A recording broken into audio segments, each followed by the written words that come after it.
Okay, honey, first of all, congratulations on your fight. Great fight. Could you talk about a little bit about the atmosphere that you experienced yesterday at the weigh-ins? I mean, it was just crazy, right? Man, it was amazing, man. I never felt something like that in my entire life, you know. I felt the energy. It was the first time I fought professionally here in Brasilia, my hometown. So it was the first time I felt the crowd with me. That I had the opportunity to have the crowd with me, and it was incredible. The crowd that gave all the support the whole time. All my friends, all my family was here tonight. It was incredible. Oh, cool. Could you talk us through the fight? What went down and how did you feel getting the submission? Right when the fight started, I changed my strategy. I went forward and punching him. I did land some punches. I surprised him. I was able to take him down, and then I locked the guillotine. I put all my energy on the guillotine, you know. But he was a warrior. He didn't tap. My arms felt so sore afterwards. I kept myself calm, breathing, and I kept rolling with him until he made a mistake, you know. It was totally jiu-jitsu there, you know. One time he was gonna make the mistake. On the second round, I was able to bring him to the floor, even though he was on top, hitting me. This is what I wanted, you know, to make him make a mistake. Great, great. And honey, talk about that kick. How hard was it? Did you feel it? It seemed like you were okay very quickly, right?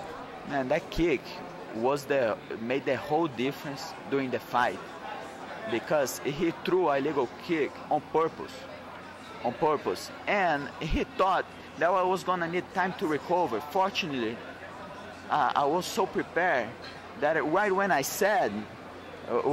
told the referee that I was ready to go, even though the referee didn't take a point from him, I was ready to go. I looked in his eye, and that made a whole lot of difference, because he didn't believe on that. I looked in his eye and I felt that, you know, he saw the blood in my eyes. I was determined tonight. Very cool, very cool. Honey, just the submission. It seemed like you already realized that he tapped, but the referee didn't see it. Could you talk about the moment of the submission? Man, I'm a professional. I don't want to hurt anybody. I broke my arm in a position like that before in jiu-jitsu tournament, you know. But he was there to say that he was not gonna tap. Fortunately, the referee was there watching, so I had to push.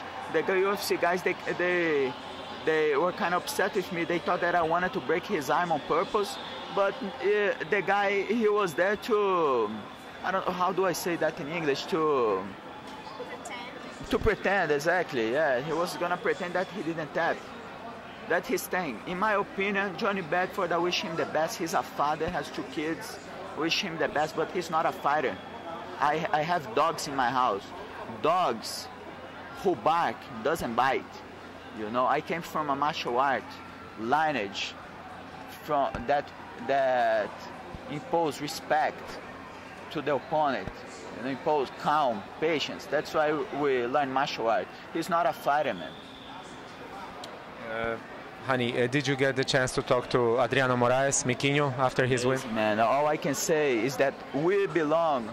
I might be a little cocky saying that, but my coach, Ataide, he can say that he has the best jiu-jitsu for MMA school in the world, because 80% of our wins come by submission. Adriano has 3 wins in a row by submission, just got the belt in ONE FC. Moicano, Renato, did you see his last submission with one hand?